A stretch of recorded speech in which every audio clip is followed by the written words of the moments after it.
Hello students, welcome back to my YouTube channel. I am Sandhya. So students, आज हम पढ़ने वाले हैं फर्स्ट लाइफ बुक का 5th chapter glimpse of India. Okay, चलो तो आज हम बुक से पढ़ेंगे, बोर्ड से नहीं। देखिए, ये ग्लिम्पस ऑफ इंडिया जो चैप्टर है वो आपका 3 टॉपिक में डिवाइड है। ठीक है, इसका फर्स्ट टॉपिक है अ ब्रेकअप फ्रॉम गोवा। आपको इसके ऑथर के नेम लर्न रखने हैं, लूसियो रॉड्रिग्यूज। ठीक है, आप इनके ऑथर के नेम जरूर से लर्न कर लेना। 1 लाइनर क्वेश्चन में अक्सर ऐसे क्वेश्चन आ जाते हैं। अब देखिए, इसके 3 टॉपिक की बात कर ले इस चैप्टर के। फर्स्ट टॉपिक है बेकर फ्रॉम गोवा, ठीक है, एंड सेकंड है कुर्ग, थर्ड है टी फ्रॉम आसाम। आज हम इसका फर्स्ट टॉपिक पढ़ेंगे, ए बेकर फ्रॉम गोवा। देखो, अथर ने ये जो स्टोरी लिखी है ना बच्चों, ये अपने बचपन में लिखी थी। तो वो बेसिकली इसमें जो गोवा में जो बेकर हुआ करते थे ना, उनके बारे में बताया गया है। चलिए फिर स्टार्ट करते हैं। This is a pen portrait of the traditional Gond village baker who still has an important place in his society. अब देखो, वो कह रहे हैं कि बात गोवा में एक गांव की बता रहे हैं कि जो पोर्चुगीज़ होते थे ना, जो ये ब्रेड बनाने वाले बेकर होते थे ना, ये सोसाइटी में बहुत इम्पॉर्टेंट रोल अदा करते थे। ठीक है, बहुत ज़्यादा उनकी वैल्यू हुआ करती थी। Our elders are often heard reminiscing nostalgically about those good old Portuguese days. The Portuguese and their famous loaves bread. Those eaters of lovers might have vanished, but the makers are still there, who still have almost us the mixture, the modelers, and those who bakes the loaves. Those is old time tastes furnaces still exist. The fire in the furnaces has not yet been extinguished. The third and jingle of. चलिए अब यहाँ तक हम इसका देखते हैं। Explanation बताते हैं अथर कि हमने अपने पुराने समय में अपने अक्सर बड़ों को यह कहते हुए सुना है। ठीक है, क्योंकि वो पुराने जो मीठी रिमिनिसिंग नॉस्टैल्जिक, मतलब यही होता है मीन इसका कि पुरानी यादों में खो जाना। ठीक है, मीठी और जो बहुत अच्छी यादें होती हैं। तो बोलते हैं कि मैंने अक्सर बड़ों को यह कहते हुए सुना है। ठीक है, उन पोर्चुगीज लोगों को याद करते हुए उनके बारे में कहते हुए सुना है, the Portuguese and their famous loaves bread, कि वो जो पोर्चुगीज होते थे ना, पोर्चुगीज एक कंपनी का नाम है और वो लोग थे जो ब्रेड बनाया करते थे। ठीक है, क्योंकि उनको ब्रेड बहुत पसंद होती थी और उन्होंने अपनी एक कंपनी बनाई थी। कहाँ? गोवा में। ठीक है, वो बहुत फेमस हुआ करते थे, उनकी जो ब्रेड होती थी उसको सभी लाइक करते थे। Those eaters of loaves might have vanished, but the makers are still there. अब वो कह रहे हैं कि हालांकि जो ब्रेड उनकी जो खाने वाले लोग हैं अब वो वहाँ नहीं है, वो लोग तो कैसे होंगे, लेकिन आज भी जो वो मेकर हैं, जो ब्रेड बनाने वाले बेकर हैं, आज भी वहाँ पे हैं, आपको दिखाई दे जाएंगे। We still have almost us the mixtures, the moulders and those who bakes the loaves. आपको वहाँ पे कट करने वाले बेकर में उसको आटा गूंदने वाले लोग और जो वहाँ पे बेकर्स बनाते हैं, यानी वो सारी चीज़ें आज भी आपको वहाँ पे दिखाई दे जाएंगी। ठीक है, तो इस ओल्ड टाइम, समय जैसे जैसे जैसे मान लीजिए वो समय तो बीत गया है। ठीक है, टेस्टेड फर्नीचर्स स्टिल एग्जिस्ट, लेकिन उसकी जो भट्टी है ना, जो फर्नीचर है, उसकी आग आज भी जलती हुई नज़र आती है। The fire in the furniture has at been extinguished the third the jingles of. अब हम आगे वाले टॉपिक में चलते हैं। The traditional bakers bamboo heralding and arrival in the morning. अब देखो, ये जो बेकर्स आते थे ना, तो इनके पास एक बैम्बो स्टिक हुआ करता था। ठीक है, एक बैम्बो स्टिक हुआ करता था जिससे वो आवाज़ें किया करते थे। Heralding his arrival in the morning, यानी वो मॉर्निंग के समय पहुंच जाते थे, जो can still be heard in some places. आज भी वो उनकी आवाज़ें हमें सुनाई हुई देखी जा सकती हैं। Maybe the father is not alive but the son still carries on the family profession. माना कि आज उनके जो इस प्रोफेशन में जो उनके फादर थे ना, जो वो नहीं है, लेकिन उनके सन को ये प्रोफेशन अपनाए हुए देखा जा सकता है। These bakers are even today known as pader in Goa. आज इन बेकर्स को गोवा में पैडर के नाम से जाना जाता है। During our childhood in Goa the bakers used to be our friend, companion and guide. अब देखो, बचपन में गोवा में हम अक्सर ये जो बेकर हुआ करते थे वो हमारे फ्रेंड हुआ करते थे, कंपेनियन हुआ करते थे और हमारे गाइड हुआ करते थे। He used to come at least twice a day, वह दिन में 2 बार आया करते थे। Once when he set out in the morning on the selling ground and then again when he return after applying his huge basket. ठीक है, एक बार तो वो क्या करते थे, मॉर्निंग में आते थे, ठीक है, जब उनको अपनी पूरी बास्केट की ब्रेड को बेचना होता था। And then again when he return after applying his huge basket, और एक बार वो लौटते थे उस समय जब वो अपनी पूरी बास्केट की सारी ब्रेड को खाली करके आते थे। The jingling thuds of the bamboo woke us up from sleep and we ran to meet and greet him. फिर हम क्या करते थे ना, हम जल्दी से उनकी आवाज़ें सुन के, जो उनकी जिंगली थर्ड की जो आवाज़ आती थी, हम उससे जग जाया करते थे और जल्दी से दौड़ के उनके पास उनको ग्रीट करने जाया करते थे। वाई वाज इट सो, हम ऐसा क्यों करते थे? What it was the love of the loaf, क्या हमें ब्रेड का लालच था? नॉट एट ऑल, नहीं, ऐसा नहीं था। The loaves were brought by some पैस्किन और बैस्टिन the maid servants of the house. होता ये था कि जो हमारी जो ब्रेड थी ना, वो मेड सर्वेंट्स ला के दिया करती थी, पैस्किन और बैस्टिन नाम की। ठीक है, what we longs for were those breads bangles which we choose carefully.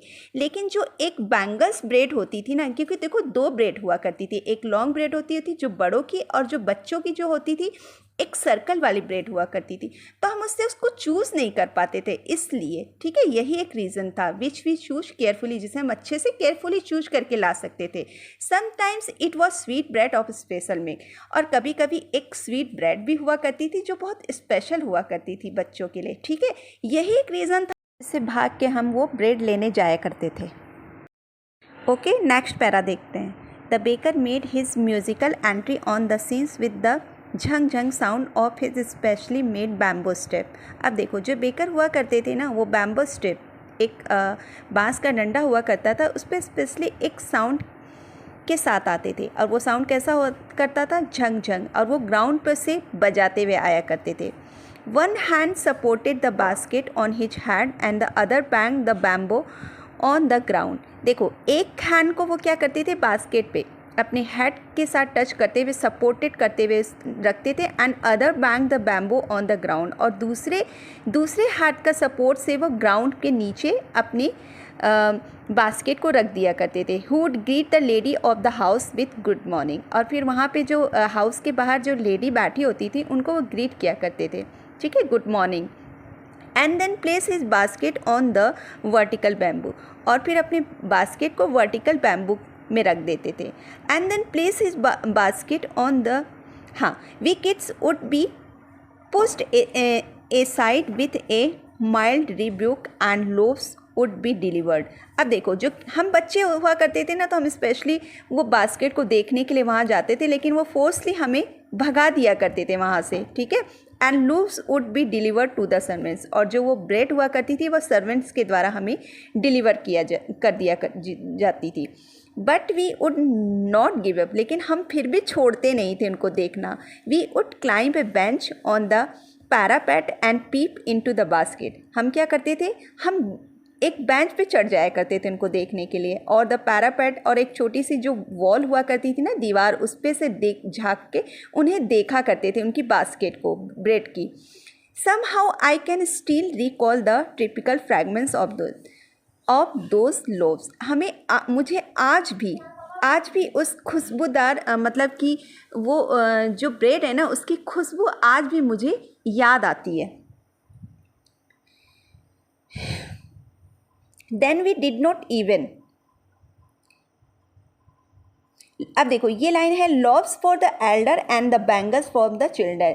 जो लोव्स हुआ करते थे ना, एक ब्रेड की वैरायटी, वो तो बड़ों की होती थी, and the bangles for the, और जो बैंगल वाली जो ब्रेड होती थी यानी रिंग वाली, वो बच्चों के लिए हुआ करती थी specially. Then we did not even care the brush our teeth और वॉश आर माउथ प्रॉपरली। फिर हम क्या करते थे, झटपट उस ब्रेड को खाने के लिए रेडी हो जाया करते थे, और ना ही ब्रश भी नहीं करते थे, और ना ही मुंह साफ करते थे प्रॉपरली, और फटाफट ब्रेड को खाना शुरू कर देते थे। एंड वाई शुड वी, हम ऐसा क्यों करते थे? Who would take the trouble of plucking the mango leaf for the toothbrush. कौन जाए और मैंगो के लीफ को तोड़े, दातून को तोड़े और फिर ब्रश करे? मतलब हमें ये झंझट नहीं करनी थी, ठीक है। And why was it necessary, और ये सब करने की ज़रूरत क्या है। The tiger never brushed his teeth, tiger कभी थोड़ी अपने टीथ में ब्रश करता है। Hot T could wash and clean up everything so nicely after all. फिर पता है हम क्या बहाना बनाते थे, अभी कोई बात नहीं, हम एक गरम गरम टी पियेंगे और वो हमारे सारे टीथ को क्लीन कर देगा। इट मीन्स हमारे जितने भी जर्म्स है वो सब साफ हो जाएंगे। ओके, आगे पढ़ते हैं। Marriage gifts are meaningless without a sweet bread known as the bol. अब देखो, मैरिज हो या कोई भी पार्टी हो, उसमें एक स्वीट ब्रेड दी जाती थी गिफ्ट के तौर पे, जिसे हम बॉल बोलते थे, बॉल, BOL। ओके, लर्न रखना ये। जस्ट एज ए पार्टी और ए फिस्ट लूजेस इस चांस विदाउट ब्रेड। कोई भी पार्टी हो, कोई भी फीस्ट हो, तो बिना ब्रेड के नहीं हुआ करती थी। Not enough can be said to show how important a baker can be for a village. तो आप इस तरह से अंदाज़ा लगा सकते हो कि किसी भी पार्टी में क्या इम्पोर्टेंस हुआ करती थी एक बेकर की, ठीक है। यानी बिना बेकर के ब्रेड के कोई भी पार्टी, कोई भी अरेंजमेंट, कोई भी फीस्ट, ठीक है, और कोई भी मैरिज पार्टी नहीं हुआ करती थी। The lady of the house must prepare sandwiches on the occasions of her daughter's engagement. और जो लेडी हुआ करती थी ना, वो अपनी डॉटर के इंगेजमेंट्स और या जनरली इस तरह के ओकेजन्स पे सैंडविच बनाया करती थी, जो कि उसी बेकर या ब्रेड की बनी होती थी, राइट। केक एंड बॉलिंगस are a must for Christmas as well as other festivals. देखो, केक भी होता था, मतलब वो भी किसका बनता था, ब्रेड का बनता था। बॉलिंगस एक डिश का नाम है, आई डोंट नो ये डिश कैसी होती है, बट होती है, आप इसका नेम लर्न रखना, ठीक है।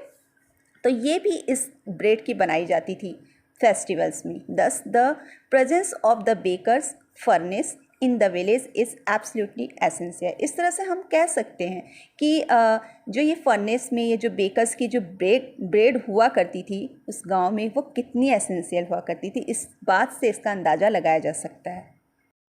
Next para, the baker or bread seller of those days had a peculiar dress known as कबाई। अब देखो, जो बेकर हुआ करते थे ना उन दिनों, एक पेक्यूलियर ड्रेस पहना करते थे, अजीब स्ट्रेंज ड्रेस, ठीक है। तो उसको हम क्या बोलते थे, कबाई बोलते थे, ठीक है। It was a single piece long frock reaching down to the knees. अब ये क्या होता था, एक लॉन्ग फ्रॉक की तरह होता था और थोड़ा नी से थोड़ा नीचे आता था। In our childhood we saw bakers wearing a shirt and trousers which were shorter than full length ones and longer than half pant। अब देखो, हम लोगों ने जनरली अपने बचपन में देखा होगा बेकर्स को क्या पहने हुए, एक शर्ट पहने हुए एंड ट्राउजर्स, और ट्राउजर्स भी जो कि कैसे होते थे, which were shorter than full length, जो फुल लेंथ से यानी फुल लेंथ से थोड़ा छोटे, and once and longer than half pant, और हाफ पैंट से थोड़े लंबे हुआ करते थे।